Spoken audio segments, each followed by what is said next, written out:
I'm Julia. I'm a professor in leadership, and today we're going to talk about no.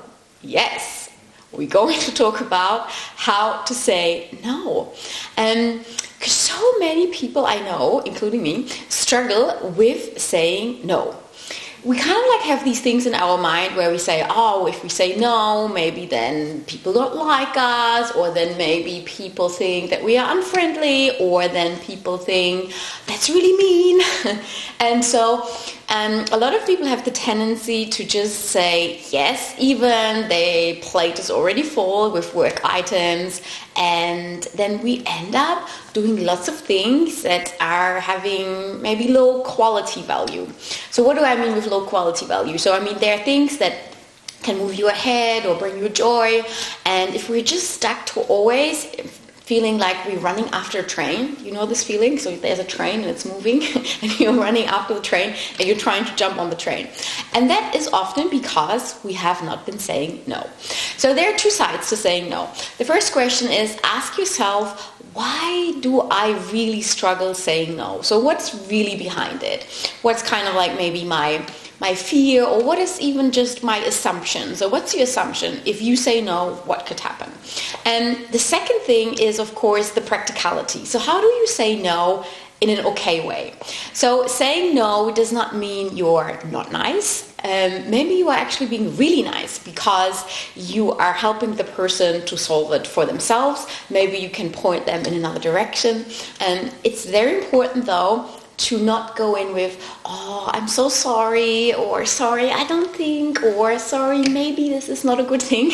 Because if you don't say it with confidence, people often then have the tendency to, oh, but maybe you can do it, and maybe it will be okay. So I would try to avoid saying sorry altogether, because it's okay to say no. If you really want, you can say something like, unfortunately, today I cannot help you as I am, and then keep, though, your explanation very, very short. You don't need to go into lengthy explanations, why is this or why is that.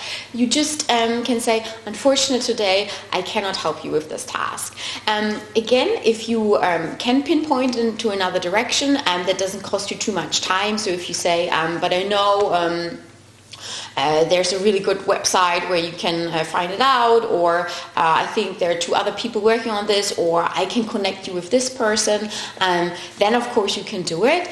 But again, practicing saying no also will make it easier. What really helps me is asking myself, well, what can I say yes to if I say no? And so, in other words, our time is limited. You probably have heard about this image about our time being like a vase, so a glass bowl, and you have to put the big things in first, so the big stones, and then you can fill it with other little things like little pebbles, or then sand, or then even water at the end. But if you start with filling it in with water or with the sand, then there's no room for the big things. And ask yourself, what are the big stones or the big golf balls that really matter in your life? What is it? It's probably your health, it's probably your family, it's probably your friends. So you do need to make time for all of these things that matter and that are really, really important. So if you say no, it means you will be saying yes to the things that matter.